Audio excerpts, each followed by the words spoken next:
নমস্কাৰ, মই পৰাগজ্যোতি আৰু দুটামান একদম সৰু সৰু পইণ্ট দুটামান লৈ আহিছোঁ। পইণ্ট মানে কি আৰু, এটা বেয়া খবৰ কি, তোমালোকৰ মই দুদিনমানৰ আগত যিটো ফৰেষ্টৰ আপডেট দিছিলোঁ পাছিং আউট পেৰিয়ডৰ, সেইটো বৰ্তমান 12 তাৰিখে আছিলে। মই সেইদিনাও কৈছিলোঁ যে এইটো ডেট কোনো কনফাৰ্ম নহয়, পিছুৱাবও পাৰে, কাৰণ যিটো পৰিস্থিতি চলি আছে সেইটোৱে হ'ল। ডেট পিছুৱালে, 1 মাহ পিছুৱাই দিছে। 1 মাহৰ পাছত হ'ব বুলি কৈছে। কেতিয়া হ'ব কোনো সেইটো ঠিক নাই। মুঠতে 1 মাহ পাছত হ'ব কৈছে। জুলাই মাহটো পূৰা গুচি যাব, কাৰণ অৱস্থাটো বহুত বেয়া এতিয়া অসমৰ। আৰু নেক্সটটো হৈছে কি,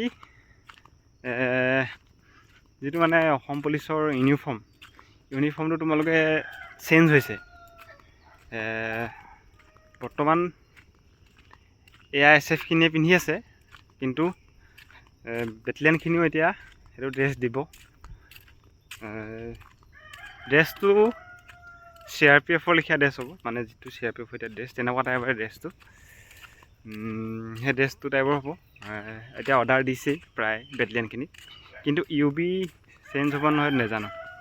UB ড্ৰেছটো চেঞ্জ হ'ব নালাগে। UB ড্ৰেছটো ঠিকে আছে, কাৰণ UBৰ হাথিয়াৰ চাথিয়াৰ নাইতো।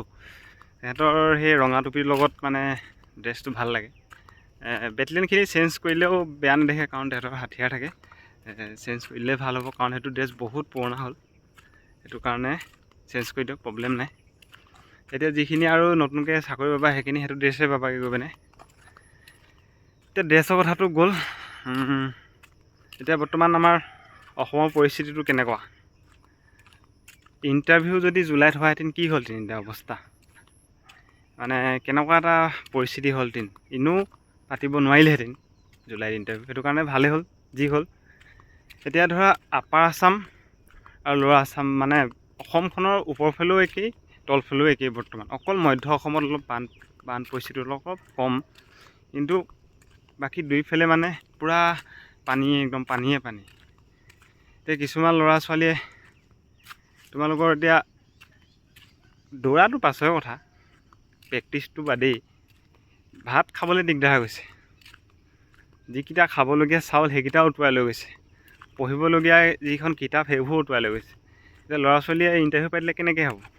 নিজৰ লাইফটোৱে হেৰি কৰিব পৰা নাই, এতিয়া স্থিৰ এটা জেগাত ৰাখিব পৰা নাই। বাকী জীৱ জন্তুখিনি গোটেই উটি শেষ হৈছে, গোটেই ঘৰ দুৱাৰ চব শেষ হৈছে। অৱস্থাটো বহুত বেয়া। আৰু এইবাৰ অলপ বান পৰিস্থিতিটো অলপ বেলেগ দেখিছোঁ, অলপ বেছি দেখিছোঁ। আৰু কণ্টিনিউ এতিয়া বৰষুণ দিয়ে আছে। আমাৰ অলপ এই মধ্য অসমত অলপ গোলাঘাট চোলাঘাট নগাঁৱত অকণমান কম হৈছে, কিন্তু কালি মই শুনিছোঁ যে সেই কলিয়াবৰৰ যিটো মথাউৰি সেইটোও ভাঙিলে, লাষ্টত এফালেও আহিছে। সেইটো কাৰণে চবেই সাৱধান থাকা, কাৰণ পানীটো উপায় নাই, সেইটো প্ৰকৃতিৰ নিয়মেই, তাত আৰু আমি একো কৰিব নোৱাৰোঁ। কিন্তু সমস্যাটো যিটো হয়, আমাৰ অসমৰ যিটো বানৰ সমস্যা, সেইটো কিন্তু অলপ গুৰুত্ব দিব লাগে চৰকাৰে, ভাৰত চৰকাৰে। কাৰণ সম্পদবোৰ ভাৰতৰ হয়, কিন্তু সমস্যাবোৰ অকল অসমৰ নেকি? আজি তেল, চাহপাত আৰু বহুত কিবা কিবি আছে, কয়লা, এইবোৰ চবটোতো আমাৰ অসমৰে সম্পদ, কিন্তু এইবোৰ ভাৰতে লৈ যায়, ভাৰতৰ সম্পদ বুলি কয় সেইবোৰ। কিন্তু বানপানীটো কি সমস্যাটো অকল অসমৰ নেকি, ভাৰতৰ নহয় নেকি? এইটো যদি এতিয়াৰ পৰাই যদি অলপ গুৰুত্ব নিদিয়ে চৰকাৰে, চেণ্ট্ৰেল চৰকাৰে, কিন্তু পাছত ভৱিষ্যতলৈ বহুত দিগদাৰ হ'ব আমাৰ অসমখনৰ কাৰণে। সেইটো কাৰণে বেয়া লাগিছে দেখি বানৰ পৰিস্থিতিটো চাই। কাৰণ ক'ৰবাত গৰু উটি গৈছে, ক'ৰবাত হাতী উটি গৈছে, ক'ৰবাত ঘৰে উটি গৈছে, কাৰোবাৰ কিতাপ বহি এইবোৰ মাটি বাৰী একো চিন চাপে নাই, তাতে এতিয়া খেতিৰ সময়। সেইটো কাৰণে সমস্যাটো অলপ গুৰুত্ব দিব লাগে চৰকাৰে। আৰু বাকী চব বিন্দাছ থাকা, আৰামত থাকা। কষ্ট হৈছে অলপ বানপানীৰ কাৰণে, একো নাই, অলপ নিজকে কেয়াৰ লোৱা, ঠিক আছে।